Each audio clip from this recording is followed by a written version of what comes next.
Hello students, welcome to my YouTube channel Home Education.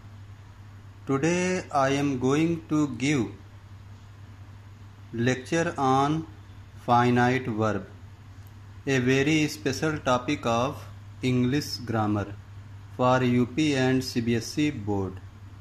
Okay, are you ready? So listen this lecture on finite verb very carefully and attentively.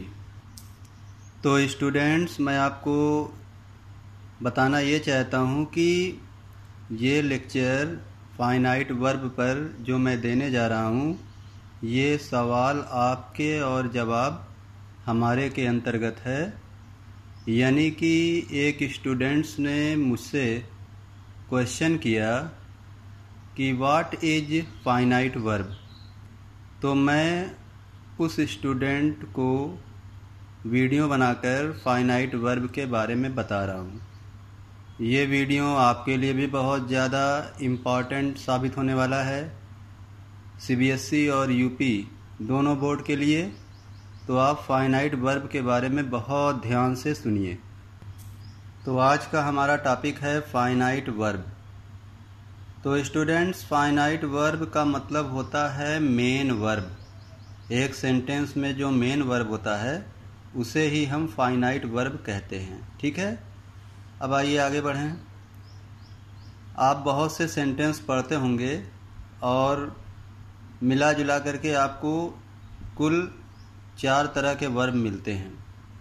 V1 यानी verb का पहला form, V2 यानी verb का दूसरा form, V3 यानी verb का तीसरा form और V4 यानी वर्ब का चौथा फॉर्म।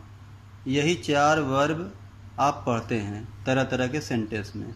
ओके, तो स्टूडेंट्स, जो 12 टेंसेस होते हैं, कुल 12 टेंसेस होते हैं, उन 12 टेंसेस के 12 टेंसेस के जो मेन वर्ब होते हैं वही तो फाइनाइट वर्ब होते हैं। 12 टेंस में यूज होने वाले जो मेन वर्ब होते हैं, 12 टेंसेस में यूज होने वाले मेन वर्ब जो होते हैं उन्हें फाइनाइट वर्ब कहते हैं। ठीक है, अब आगे सुनिए। फाइनाइट वर्ब के बारे में कुछ और जानकारी लीजिए कि आखिर फाइनाइट वर्ब सटीक किसे कहेंगे, क्योंकि नॉन फाइनाइट वर्ब भी होते हैं। अच्छा, नॉन फाइनाइट वर्ब के बारे में मैंने लगभग सारे वीडियो बनाकर भेज दिया हूँ मैं आपको। नॉन फाइनाइट वर्ब आपका चैप्टर ख़त्म हो चुका है और ये फाइनाइट वर्ब के बारे में है। तो सवाल ये उठता है कि आखिर फाइनाइट वर्ब की पहचान क्या है, कैसे हम पहचानेंगे कि ये फाइनाइट वर्ब है।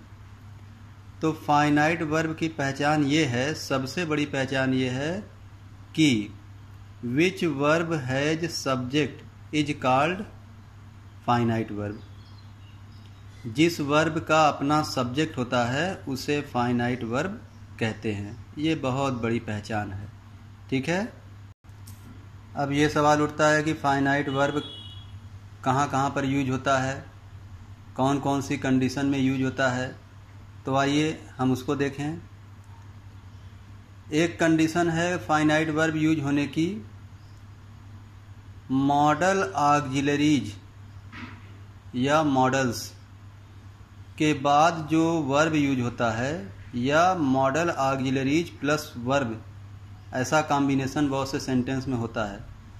तो हम इसको इजी वे में यही कह सकते हैं कि मॉडल ऑक्सिलरीज जैसे can, could, may, might, should, would, must, ought to के बाद जो वर्ब यूज होता है और इनके बाद वर्ब की फर्स्ट फॉर्म ही यूज होती है। तो जो वर्ब यूज होता है, यानी वर्ब की जो फर्स्ट फॉर्म यूज होती है, उसे हम फाइनाइट वर्ब कहेंगे। ठीक है, तो इस तरीके से आप फाइनाइट वर्ब के बारे में 2 जानकारी ले लिए। 12 टेंस में यूज होने वाले मेन वर्ब को फाइनाइट वर्ब कहेंगे और मॉडल ऑक्सिलरीज के बाद जो वर्ब की फर्स्ट फॉर्म होती है उसे भी हम फाइनाइट वर्ब कहेंगे। और फाइनाइट वर्ब का अपना एक सब्जेक्ट होता है। ठीक है, आगे बढ़िए।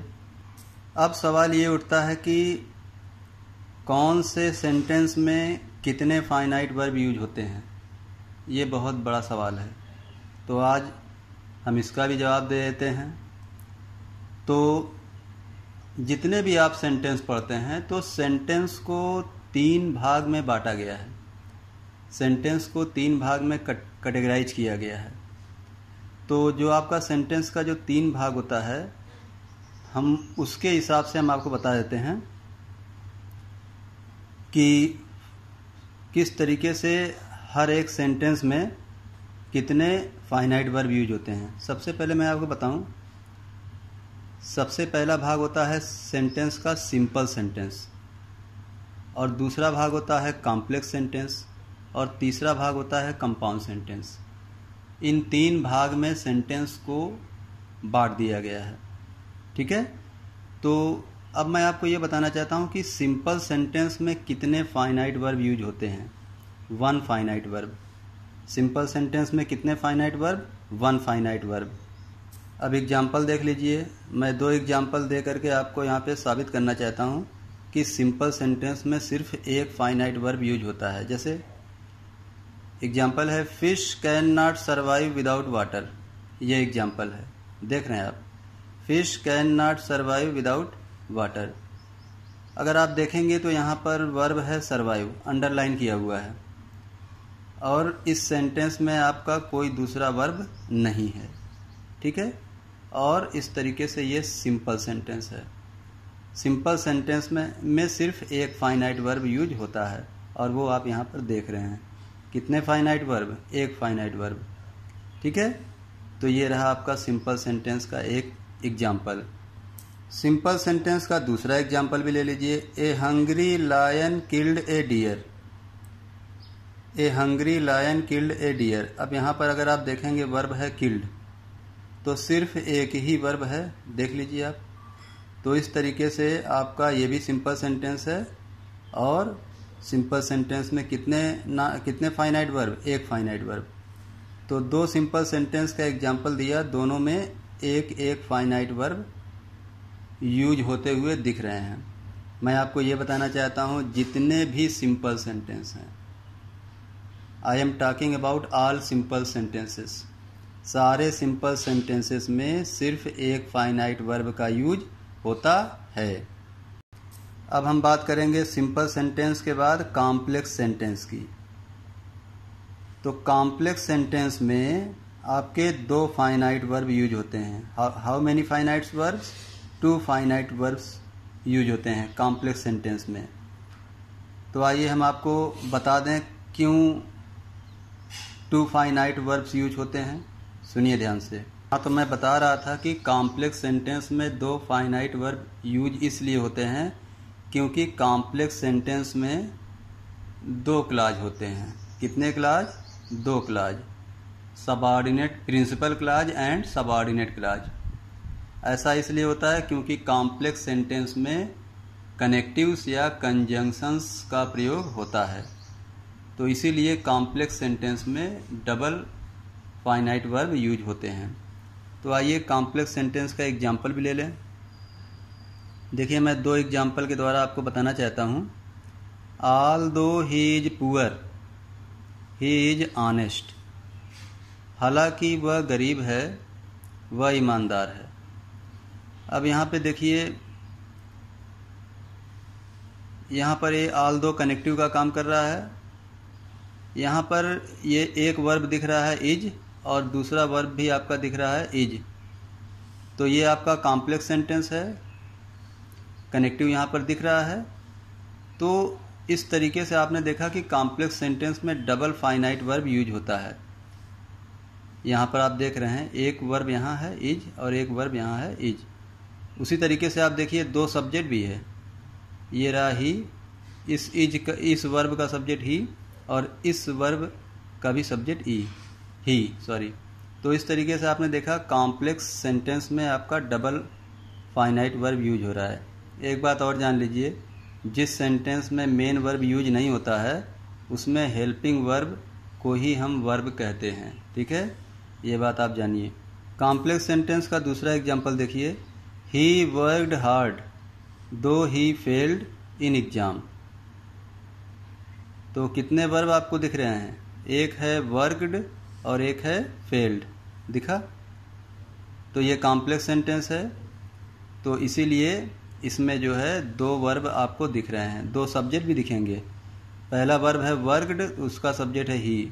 दूसरा वर्ब है फेल्ड, उसका सब्जेक्ट भी ही है। और यहाँ पे कनेक्टिव भी दिख रहा है जो कि कॉम्प्लेक्स सेंटेंस का है। तो ही वर्कड हार्ड दो ही फेल्ड इन एग्जाम। ठीक है, तो इस तरीके से आप ये कह सकते हैं कि कॉम्प्लेक्स सेंटेंस में डबल फाइनाइट वर्ब दिखाई पड़ते हैं। ऐसा इसलिए होता है क्योंकि कॉम्प्लेक्स सेंटेंस में दो क्लाज बनते हैं, प्रिंसिपल क्लाज और सबऑर्डिनेट क्लाज। और हम इसको दूसरी भाषा में ये भी कह सकते हैं कि कॉम्प्लेक्स सेंटेंस में कनेक्टिव का प्रयोग होता है। और जब कनेक्टिव का प्रयोग हो जाता है तो वो कनेक्टिव जो है दो सेंटेंस को जोड़ देता है। आप कनेक्टिव के बारे में पढ़े होंगे। कनेक्टिव या तो दो वर्ड को जोड़ सकता है, या दो फ्रेजेस को जोड़ सकता है, और या फिर दो सेंटेंस को जोड़ सकता है। तो यहाँ पर अब सेंटेंस की बात चल रही है। आप यहाँ देख सकते हैं ही वर्कड हार्ड, एक सेंटेंस ये हो गया, और ये दो कनेक्टिव हो गया। ही फेल्ड इन एग्जाम, ये दूसरा सेंटेंस हो गया। तो ये कनेक्टिव जो है दो सेंटेंस को जोड़ता है। तो जहाँ पर कनेक्टिव लग जाता है तो वो कॉम्प्लेक्स या कंपाउंड सेंटेंस कहलाता है, और जहाँ पर कनेक्टिव लग जाता है वो सेंटेंस को दो भाग में बांट देता है। पहला भाग प्रिंसिपल क्लाज, दूसरा भाग सबऑर्डिनेट क्लाज। तो आप ये जान लीजिए कि कॉम्प्लेक्स सेंटेंस में दो फाइनाइट वर्ब के प्रयोग होते हैं जो कि आपके सामने दिख रहे हैं। ये अंत में आपको बताऊं कंपाउंड सेंटेंस। कंपाउंड सेंटेंस में भी टू फाइनाइट वर्ब्स यूज होते हैं। How many finites verbs? Two finites verbs. तो आपके जो है कंपाउंड सेंटेंस में दो फाइनाइट वर्ब यूज होते हैं, या दो मेन वर्ब यूज होते हैं। तो आइए उसका भी एग्जांपल ले लें। पहला एग्जांपल है ब्रेव फेसेस द चैलेंजेस। ये पहला सेंटेंस है। या आप ये कह सकते हैं प्रिंसिपल क्लाज है। वाइल, ये कनेक्टिव है। वाइल कवर्ड फ्लीस, कायर भाग जाते हैं। Brave faces the challenges while coward flees, बहादुर चुनौतियों का सामना करते हैं जबकि कायर भाग जाते हैं। ये देखिए आपका पहला वर्ब है कंपाउंड सेंटेंस में, पहला वर्ब है फेसेस और दूसरा वर्ब क्या है? फ्लीस। तो इस तरीके से आप कंपाउंड सेंटेंस में भी देख रहे हैं कि आपका दो फाइनाइट वर्ब का यूज होता है। तो मैं आपको एक और एग्जांपल दे दूं। ही earns money but spends nothing. वह पैसा कमाता है लेकिन खर्च कुछ नहीं करता है। तो आप देख रहे होंगे कि यहाँ पहला वर्ब है अर्न्स और दूसरा वर्ब है स्पेंड्स। ठीक है, तो इस तरीके से आप कंपाउंड सेंटेंस में देख रहे हैं कि डबल फाइनाइट वर्ब यूज होता है। एक बात यहाँ पर आप ये भी जान लीजिए कि जैसे इस एग्जांपल में देखिए ही earns money but spends nothing. यहाँ लिखा हुआ है बट के बाद यहाँ पे ही नहीं लिखा हुआ है। यहाँ पर ही लिखते तो भी कोई बात नहीं है, नहीं लिखा तो भी कोई बात नहीं है। यहाँ वैल्यू ही की ही होगी, क्योंकि जो पैसा कमाता है वही तो पैसा नहीं खर्च कर रहा है। तो कनेक्टिव लगाने के बाद आप कोई ज़रूरी नहीं है कि आप सब्जेक्ट लिखें ही। ठीक है, कनेक्टिव के बाद आप सब्जेक्ट कभी कभी नहीं भी लिखते हैं। ही earns money but spends nothing, चाहे आप इसको ऐसे भी कह सकते हैं ही earns money but he spends nothing, ऐसे भी आप कह सकते हैं। तो कंपाउंड सेंटेंस में भी जो है आपका डबल फाइनाइट वर्ब यूज होता है। देख रहे हैं आप, पहला अर्न्स दूसरा स्पेंड्स। इधर देखिए पहले वाले में फेसेस और फ्लीस। ठीक है, इसी तरीके से कॉम्प्लेक्स सेंटेंस में भी डबल फाइनाइट वर्ब यूज होते हैं। देख रहे हैं आप कॉम्प्लेक्स सेंटेंस का, दोनों में ईज है। इधर देखिए वर्कड है पहला वर्ब और दूसरा है फेल्ड। तो कॉम्प्लेक्स और कंपाउंड सेंटेंस में डबल फाइनाइट वर्ब यूज होते हैं। अब यहाँ पर एक क्वेश्चन ये होता है कि कॉम्प्लेक्स और कंपाउंड सेंटेंस तो मैच करते हैं।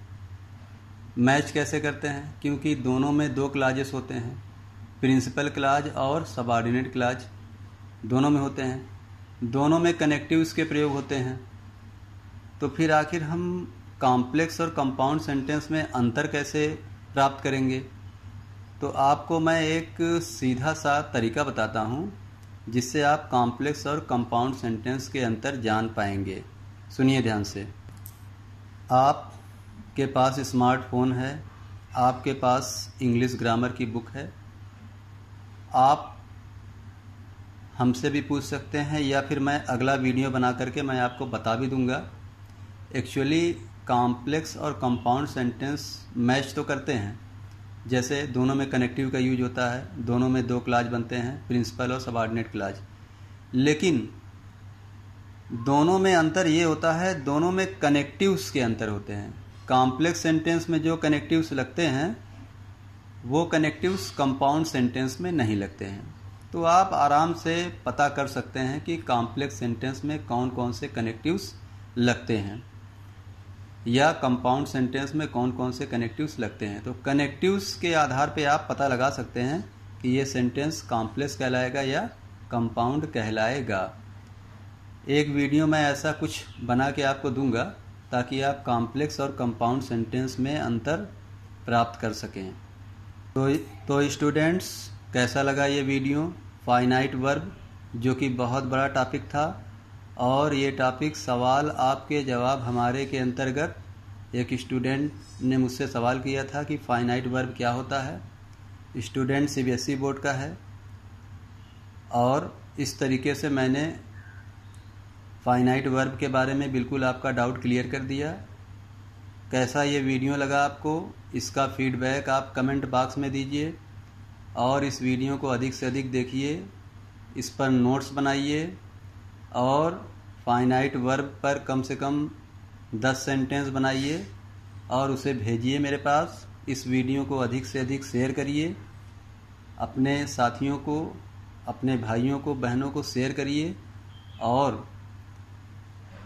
आप कमेंट बॉक्स में आप मुझसे किसी भी टॉपिक पर जो आपको लगता है कि मुझे नहीं आता है उस पर आप ग्रामर के वीडियो बनवा सकते हैं। आप मुझसे क्वेश्चन कर सकते हैं, मैं आपको वीडियो बनाकर भेज दूंगा। सवाल आपके जवाब हमारे के अंतर्गत। और अगर अभी तक आपने मेरे इस चैनल को सब्सक्राइब नहीं किया है तो होम एजुकेशन, जहां होम एजुकेशन लिखा हुआ है उसी के right hand side red colour से सब्सक्राइब लिखा हुआ है, आप उसे टच कर दीजिए ताकि आपको मेरे ग्रामर और लिटरेचर के वीडियो मिलते रहें। ओके, थैंक यू, धन्यवाद, जय हिंद।